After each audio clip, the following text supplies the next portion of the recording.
우리가 지난주에 에스겔서 5번째 단락에서 11번째 단락까지 말씀을 공부를 했습니다. 굉장히 긴 장이죠. 그리고 5번째 단락부터 11번째 단락까지니까 6단락이 포함이 되어 있으니까 굉장히 긴 분량입니다.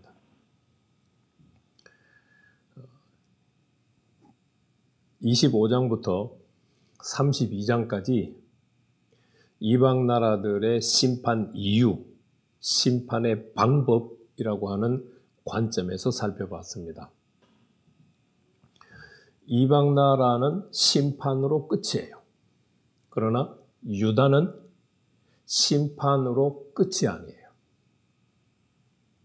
그것이 가장 큰 차이점이죠.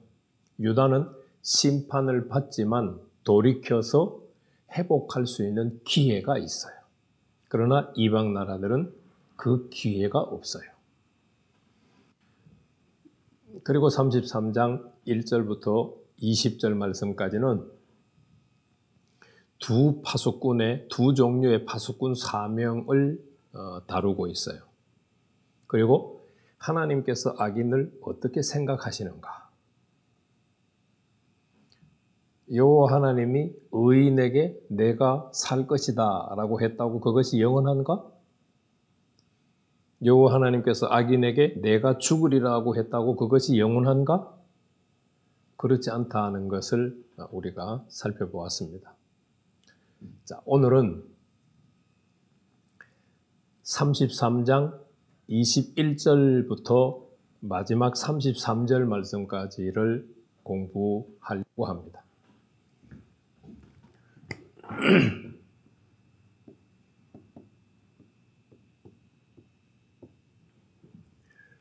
33장 21절에서 33절은 12번째 단락입니다. 12째 해 여호야긴 왕이 사로잡힌 지 12년째 10월 5일에 에스겔 선지자가 받은 말씀입니다. 33장 21절부터 39장 마지막 절이 23절인가요? 29절까지. 그러니까 여호야긴 왕이 사로잡힌 지 12년째 10월 5일에 받은 말씀입니다. 자, 오늘 공부할 33장 21절에서 33절은 크게 세 부분으로 나눌 수 있습니다. 21절에서 22절, 그리고 23절에서 29절, 30절에서 33절이 그것입니다.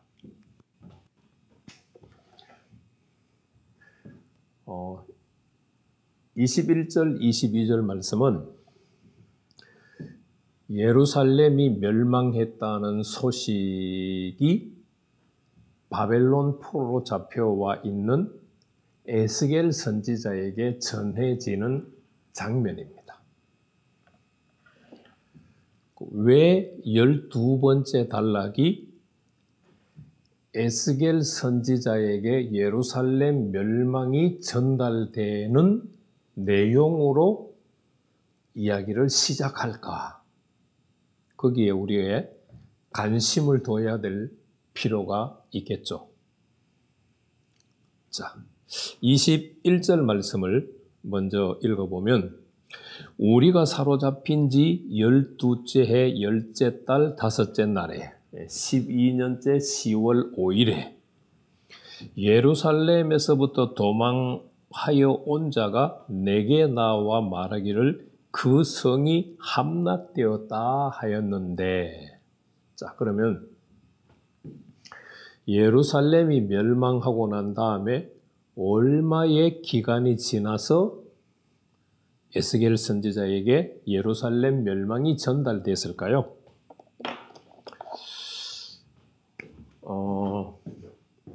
왕하 25장 2절에서 3절 말씀을 보면 시드기야 왕 11년째 그리고 4월 9일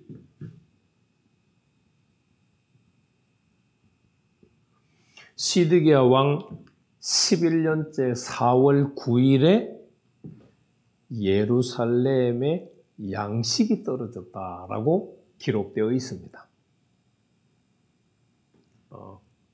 그 앞 열왕기하 25장 1절 말씀을 보면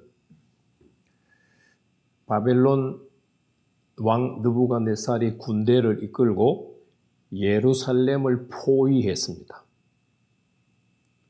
그때가 언제냐면은 시드기야 왕이 즉위한 지 9년째 10월 10일이었습니다. 그러니까 그로부터 대략 1년 6개월 후에 예루살렘 성이 양식이 떨어졌어요. 양식이 떨어졌다고 하는 말은 무슨 의미인가요? 사람이 죽어나가기 시작한다는 뜻이죠. 어떤 사람들은 살기 위해서 성을 벗어났을 것이고 어떤 사람들은 끝까지 그냥 예루살렘 성을 사수하면서 그 안에서 굶어 죽어갔을 가능성이 있죠. 그런데 열왕기하 25장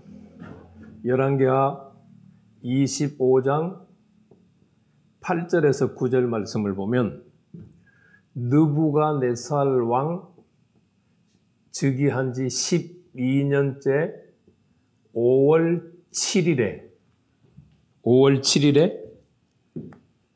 시위대장 느부사라단이 예루살렘을 멸망시켰다라고 기록을 하고 있습니다. 시드기야 왕 11년과 느부갓네살 왕 19년은 즉위 연도는 달라도 같은 해를 말할 겁니다. 그러니까 느부갓네살 왕이 시드기야 왕보다 8년 먼저 왕위에 오른 거죠. 그러면 이제 월일은 같다고 생각해도 무방하겠죠. 이 날은 언제냐? 시드기야 왕 11년째 5월 7일이 느부갓네살 왕 재위 19년째 5월 7일이라는 뜻이 되겠죠. 그러면 이 날이 11년 5월 7일에 예루살렘이 멸망되었다라고 볼 수 있겠죠. 그러면 여기서부터 여기까지 12년째 10월 5일까지는 기간이 얼마나 될까요? 1년 5개월 정도 되네요. 네. 1년 5개월. 예루살렘이 멸망하고 난 다음에 1년 5개월 정도 지나서 열왕기서를 기준으로 하면, 열왕기 역사를 기준으로 하면 1년 5개월 정도 지나서 바벨론에 살고 있는 포로들에게 예루살렘 멸망 소식이 전해졌어요. 굉장히 길죠, 기간이. 자, 그때에 예루살렘으로부터 도망하여 온 자가 내게 나와 말하기를 그 성이 함락되었다. 도망 온 자. 한글 번역으로 도망 온 자라고 하는 단어는 히브리어로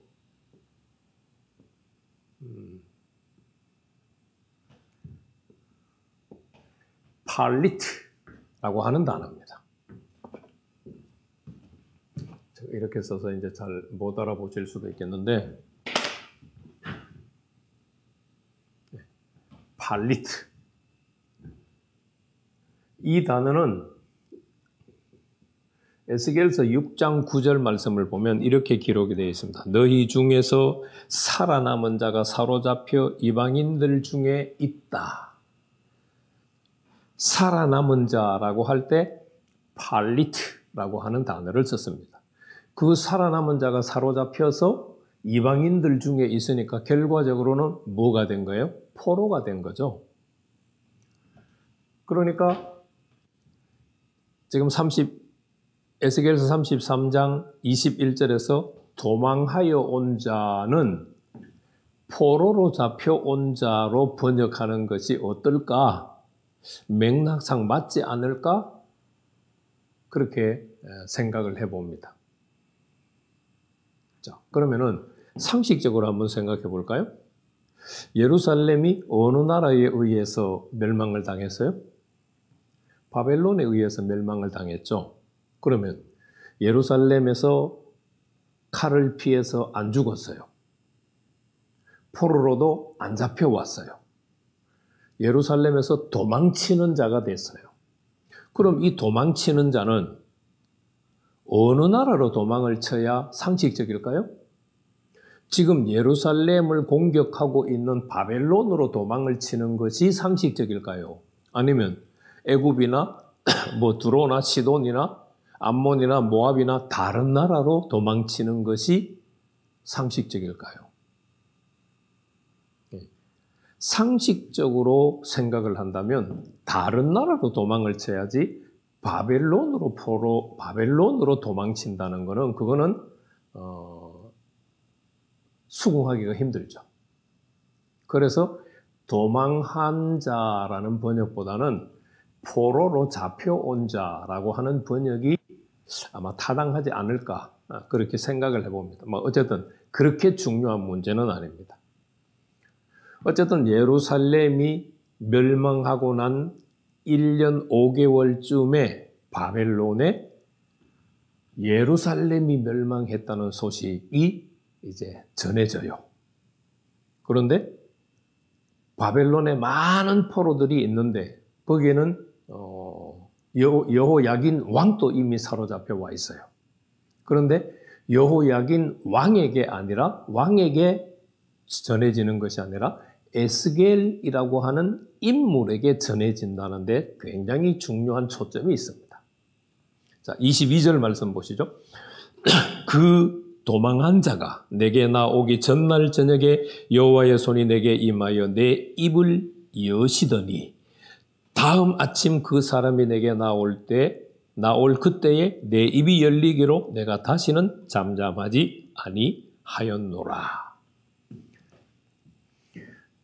도망쳐 온 자가 포로로 잡혀온 자가 에스겔에게 나오기 전날 저녁에 역사가 일어났어요.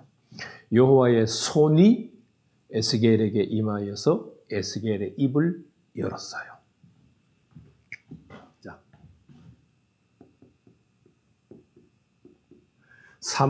에스겔서 3장 26절, 27절 말씀을 보면 에스겔은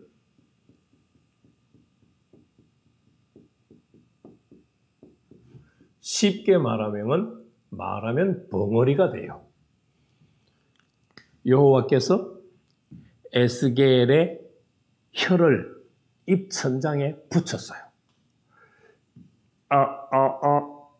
혀가 입천장에 붙으면 말을 못해요. 그래서 제가 벙어리라고 표현을 했어요. 에스겔이 벙어리가 된 때가 언제일까요? 지금 첫 번째 문단에 속해 있으니까 여호야긴 왕이 사로잡힌 지 5년째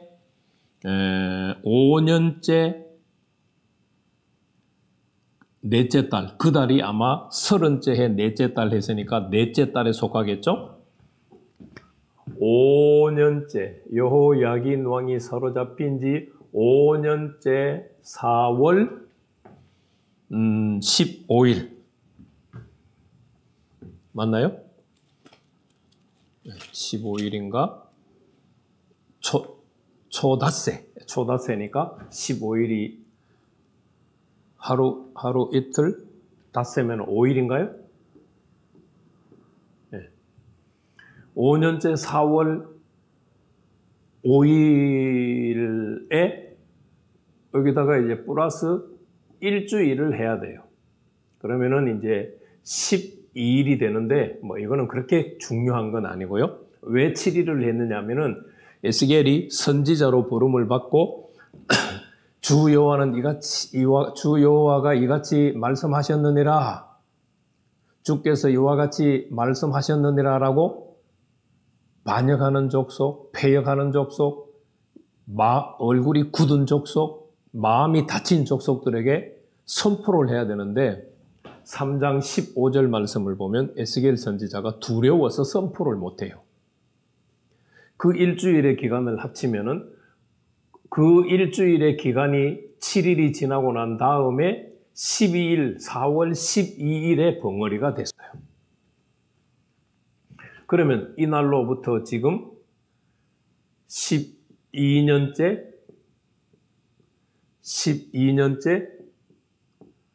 10월 5일까지 몇 년 동안 벙어리가 된 거예요? 대략 7년 5개월? 7년 6개월? 예. 에스겔 선지자가 대략 7년 6개월 동안 벙어리와 같이 살았어요. 하나님께서 에스겔의 혀를 입천장에 붙여버리니까 에스겔은 자유롭게 말을 할 수가 없어요.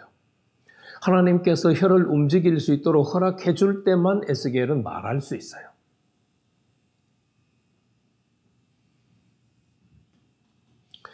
그러니까 다른 말로 표현하면 에스겔이 7년 6개월 동안 사역의 제한을 받았다는 뜻이겠죠. 그런데 여호와 하나님께서 예루살렘이 멸망하고 난 다음에 첫 번째 하시는 일이 뭐냐? 에스겔의 사역을 제한하셨던 하나님께서 에스겔의 혀를 풀어주셔서 자유롭게 사역할 수 있도록 배려하는 것이 12번째 단락의 첫 문단 내용입니다.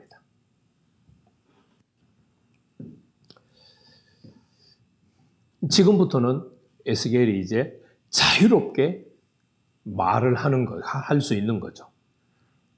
지금 12번째 단락 이전까지는 33장 21절까지는 자유롭게 말을 못했어요.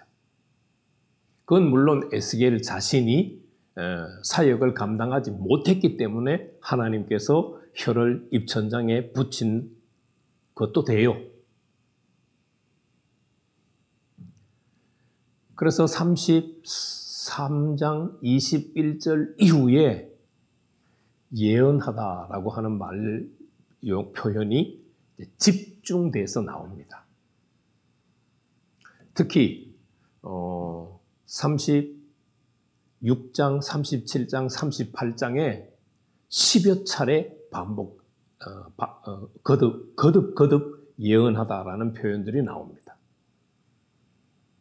37장에 보면은 마른 뼈들에게 생기를 대언하여라고 한글말로 번역되어 있는 것도 전부 예언하다라는 단어입니다. 자, 그러면은 7년 6개월 정도 사역의 제한을 받았던 에스겔 선지자가 이제 예루살렘 멸망과 더불어서는 사역에 자유해졌다. 자유롭게 사역을 감당할 수 있게 되었다. 이 말씀을 생각하면 하나님께서 우리의 사역을 제한할 수도 있지 않을까요?